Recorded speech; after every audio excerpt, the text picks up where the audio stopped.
So the cool thing about this front door here is that it's actually a custom door. So not only are all the doors on this project the certain color, yeah, pre-finished, but this one here is bigger size. So we actually had to get it from a different manufacturer to be able to get this 42-inch door. And yeah, so standard doors are only 3 feet. This thing's 3.5 feet. And so 36 inches.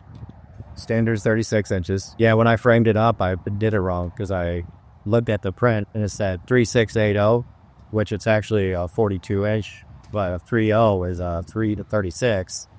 80, which is how tall it is. So I got confused. I thought I was right. The homeowner hit me up. He's like, I think this door's supposed to be wider. Right? He dropped an 808, because of all the numbers that were dropping. And then the base dropped, and then he said, oh man, I messed up. I was like, I don't say this very often, but I was wrong. He said, please forgive me. So we got a temporary lock set on here for now for construction. Still a nice temporary lock set, I thought, And what you about to use the elbow if we to. So we got the wood on the outside, just like all the other doors. And on the inside, it's actually black. So we'll show you pre-finish, which everyone always asks, why can't you just have your doors pre-finished black? Well, in this case, we could. Normally, we can't. We get a door and they're white and you have to paint them black. And then you have problems with the, turning a different color. These did come pre-finished black. It's turned out it's a beautiful door though. Really nice door. The funny thing about pre-finished too is there's no such thing as perfect, but you can still see the green in here. It has natural characteristics. Private jets are custom and they're perfect, and they're also $50 million. A lot of people want to they want perfect, but perfect doesn't exist. You can't afford perfect. You're not flying around in a private jet. I always say you want to buy a Bentley for the price of a Buick, and I just want to know where those deals are at. I'm looking for them. That being said, nothing's perfect, but it is beautiful. It's a very, very, very nice front door. And so, we have 12-foot ceilings in this house, so exceptionally high ceilings. We've got big doors.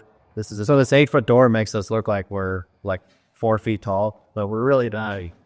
We're just below average of 6 foot. We're looking at edges, but this is an 8-foot door, so there's pretty of height here. So you never feel like you're low ceilings. Claustrophobia doesn't exist in this house. So another cool thing that's happening in this house that you guys are going to see soon is the actual opening transoms above the interior doors on this house.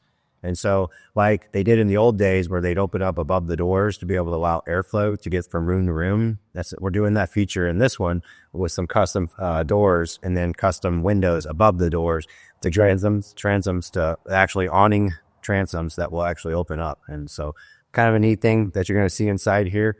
But again, so what we talked about earlier, blue tape doesn't really stick to the aggregate of these windows. And learned a lesson. We'll be swapping these out with green tape. And for right now, you're kind of seeing the effect of live and learn. And we're going to swap that out so that this window stays nice and it's actually able to finish. And this is what hot about. All right, what else do we have in here? You already talked about the attic fan, right? Nope. I've never really put an attic fan in. We usually just take them out, and that's what I told everyone. They're like, well, how do you put that in there? I was like, I don't know. I've only taken them out. So we've actually put this one in, and it turned out, I think it's going to be great. There's little details, like whenever I've never even done it before. The power line was what threw me off. And so I think Ricky actually, whenever he was laying out the trusses on this, he made sure that this was going to work out in the center of this whole little alcove right here.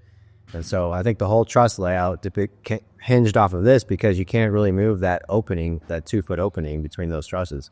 And so as you can see, it's actually centered in this little alcove right here. So as you walk in the front door and you're looking up, and if you're eyes are, if you've noticed these types of things, symmetry, things being centered really do matter. And we do look at those things, just like laying out the floor joist away from a toilet flange. Very important to nip those things now because it's going to save you time in the future.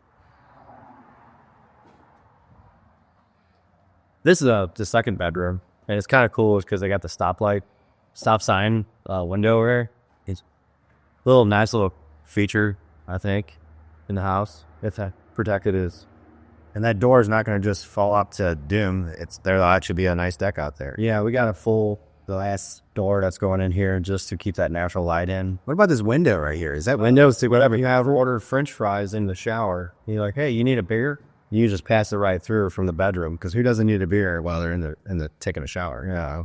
In reality, this would be a niche, and the drywallers would probably cut this out, but we're going to be here to tell them, no, just cover it out.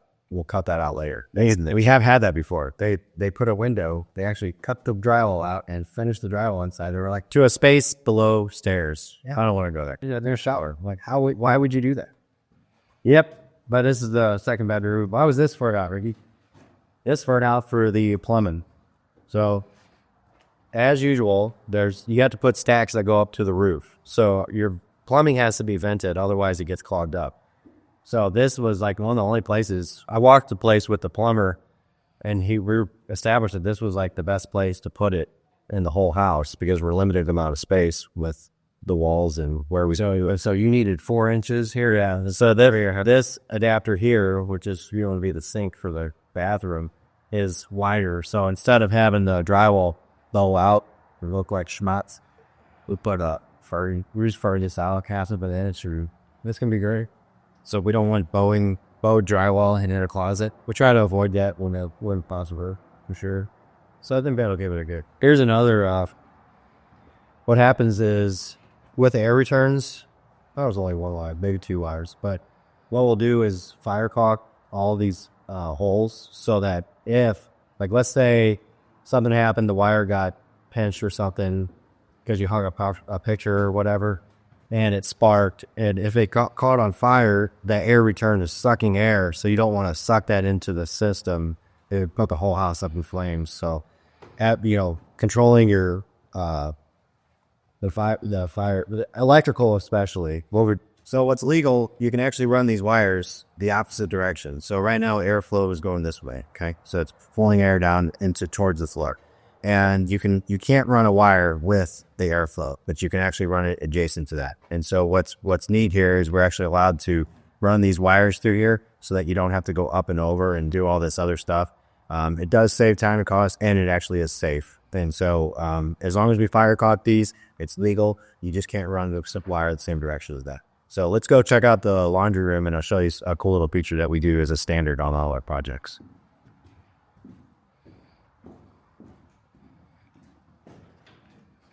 Yeah, so a cool thing that we do is planning ahead, and a standard of ours is to put these in-wall dryer vent receivers. And so this is actually a trim that will come off, and this is, if you can see, this is actually oblong, and then it goes to this because the dryer sits above. And what we want to do is we want to hide these so that they're not sitting on the floor and just kind of floor popped. It just gives it a cleaner finish, a nicer look, and it gives it the same functions. It's still the same amount of air that's moving out. But another thing we always try to think about too is the distance from here to there, because as you know, dryers can be dangerous, and what we don't want is opportunities for the dryer lint to get clogged. And so we always plan like getting these laundry rooms, also path of least resistance, out of the house. And so this one goes down straight out, very minimal 190 on it, and it shoots straight out. This thing will inevitably, you could probably run a hose through it eventually, at some point. But I think in theory, this thing should never really clog, and it'll provide many, many years of safe function. So this right here, 2 must-haves inside every laundry room.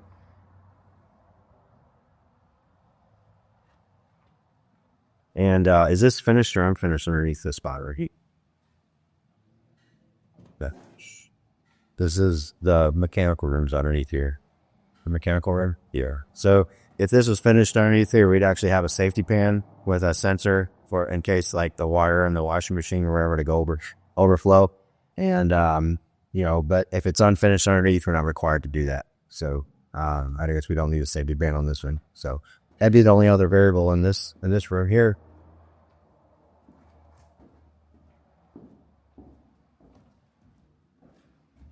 And so who doesn't want like a cool fireplace in their bedroom? And so when we're designing the bedroom, even we have the windows are specifically set in a proper spot.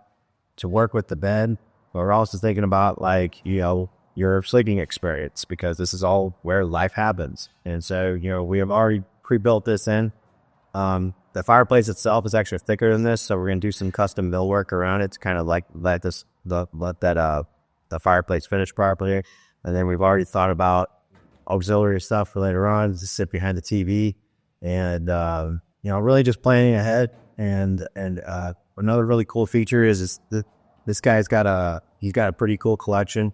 And so what he's gonna be able to do is to look down in this atrium and from his bedroom to see, like, you know, whatever he's putting down there. I don't know if I'm disposed to be able to say, but, you know, cool stuff to be able to look at. And with the amount of lights we have in here, put some extra lighting so that can really beam down and really brighten this area up. So pretty cool setup in this bedroom, if I do say so myself. Coming to life.